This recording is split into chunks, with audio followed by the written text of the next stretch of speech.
Hi welcome back maths Naresh ఈ class ఇవాళ మనం డిప్లొమా ఫస్ట్ ఇయర్కి సంబంధించిన M1లోని యూనిట్ 2 ట్రిగనోమెట్రీ దానికి సంబంధించిన 3 మార్క్స్కి ఈ యొక్క ప్రాబ్లమ్ని డిస్కస్ చేద్దాం. Okay, if sine A is equal to 3/5 and cos B is equal to 12/13 then find sine of A plus B and cos of A plus B.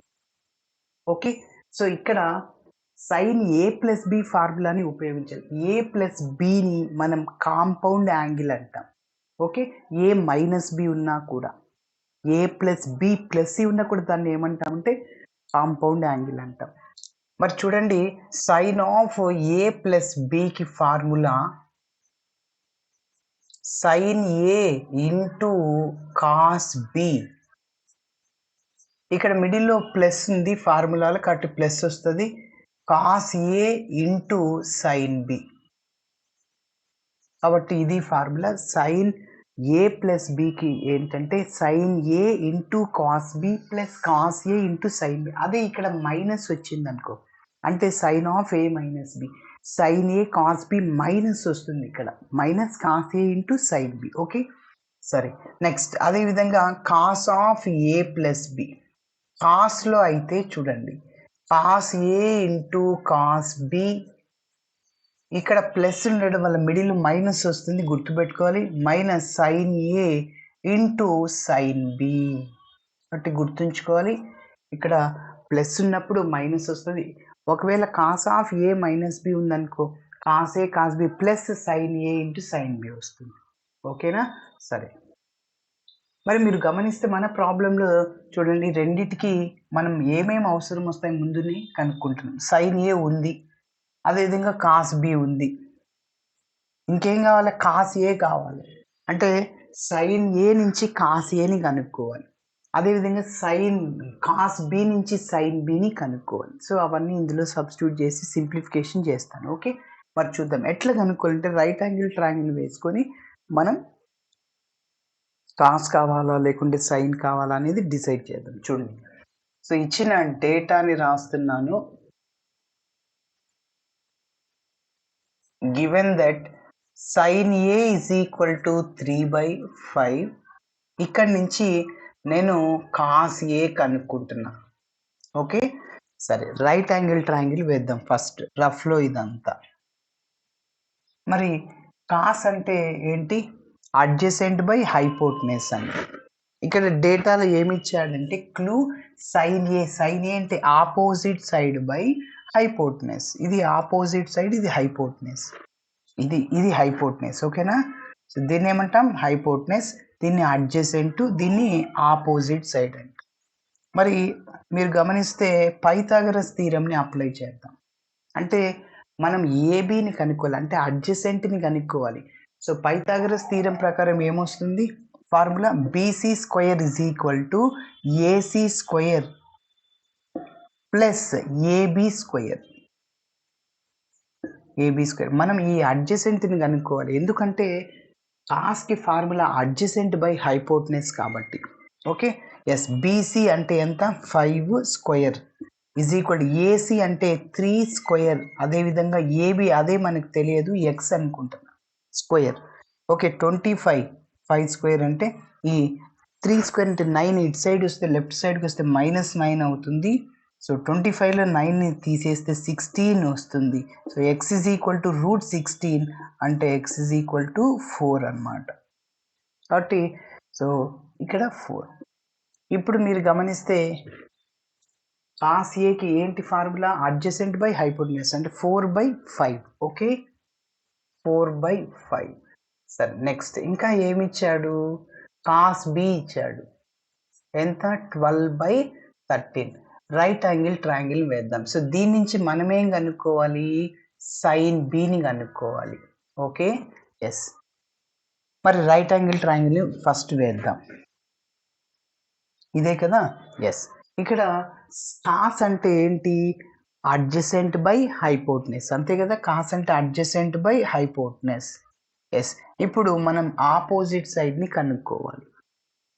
Yes, మరి పైథాగరస్ థీరంని అప్లై చేస్తున్న BC square is equal to AC square plus AB square. మరి BC అంటే 13 whole square is equal to AC అంటే ఎంత, X తెలియదు కాబట్టి X అనుకుంటున్నాం square. అదేవిధంగా ఏబి అంటే 12 స్క్వేర్. 13 స్క్వేర్ అంటే 169. 13 స్క్వేర్ అంటే 169. అదేవిధంగా 12 స్క్వేర్ అంటే 144. దాన్ని లెఫ్ట్ సైడ్ తీసుకెళ్తే మైనస్ అవుతుంది. So X square. సో 169 నుంచి 144ని తీసేయండి, 25 is equal to X square. X is equal to √25. So X is equal to 5 తీసుకోవాలి కాబట్టి 5. సో ఇప్పుడు మీరు గమనిస్తే సైన్ బీటాని ఎలాగనుకుంటే ఆపోజిట్ బై హైపోటెనస్ అంటే 5/13. So 5 divided by 13. Okay, yes. ఇప్పుడు ఇంకా మనం ఈ రెండు వాల్యూస్ని కనుక్కోవాలి. ఫైండ్ ద వాల్యూస్ ఆఫ్ అన్నాడు. Okay, first one sine A plus B. Sine of A plus B. Yes చెప్పండి, ఫార్ములా ఏంటి? Sine A into cos B plus cos A into sine B. sin A into cos B plus cos A into sin B. మన దగ్గర అన్ని values ఉన్నాయి, substitute చేసేద్దాం. So which is equal to sin A అంటే 3/5 into cos B అంటే 12/13 plus cos A అంటే 4/5 into sine B అంటే 5 divided by 30. Okay, yes. So which is equal to ఇక్కడ 5 క్యాన్సిల్ చేయొద్దండి, ఎందుకంటే ఈ రెండింటికి డినోమినేటర్ సేమ్, ఎల్సిఎం సేమ్ అయినప్పుడు న్యూమరేటర్స్ని యాడ్ చేసేస్తాం. Okay, yes. 3 into 12 36 divided by 5 into 13 65 plus 4 into 5 20 divided by 13 into 5 65. సో ఇక్కడ మీరు గమనిస్తే డినోమినేటర్ సేమ్, అప్పుడు న్యూమరేటర్స్ని యాడ్ చేయొచ్చు. సో కాబట్టి which is equal to so 36 plus 20 divided by 65. Okay, LCM same కాబట్టి న్యూమరేటర్స్ని యాడ్ చేశారు. So which is equal to 36 ఒక 20 56 డివైడెడ్ బై 65. సో ఇది sine of A plus B value. Okay,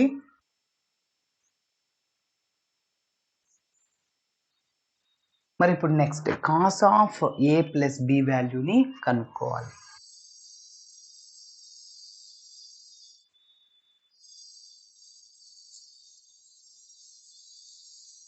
yes, second one cos A plus B formula ఏంటంటే cos A into cos B. Cos A into cos B, ఇక్కడ మిడిల్లో plus ఉంది కాబట్టి minus వస్తుంది, minus sine A into sine B. Okay, మరి cos A తెలుసు value ఎంత, 4/5 into cos B 12/13 minus sine A అంటే 3/5 ఇంటూ సైన్ బి అంటే 5/13. ఓకే,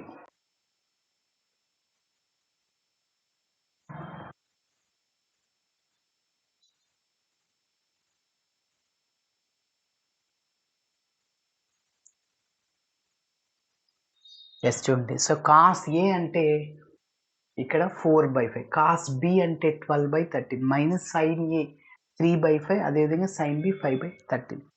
సింప్లిఫికేషన్ చేద్దాం. సో ఇక్కడ కూడా మీరు 5ని క్యాన్సిల్ చేయొద్దండి. So 4 into 12 48 divided by 13 into 5 65 minus 3 into 5 15 divided by 65 13 into 5. So ఇక్కడ ఎల్సిఎం సేమ్ కాబట్టి న్యూమరేటర్స్లో ఇక్కడ మైనస్ సింబల్ ఉంది, సో అంటే సబ్ట్రాక్షన్ చేయండి, న్యూమరేటర్స్ని సబ్ట్రాక్షన్ చేయండి. 65 48 minus 15. So which is equal to 8 minus 5 3 4 minus 1 అంటే 3 33/65. So ఇది cos of a plus b. Okay, yes. ఇలా చేయాలి. Thanks for watching my video. Video నచ్చితే ఖచ్చితంగా మీ ఫ్రెండ్స్ కూడా షేర్ చేయండి. బై.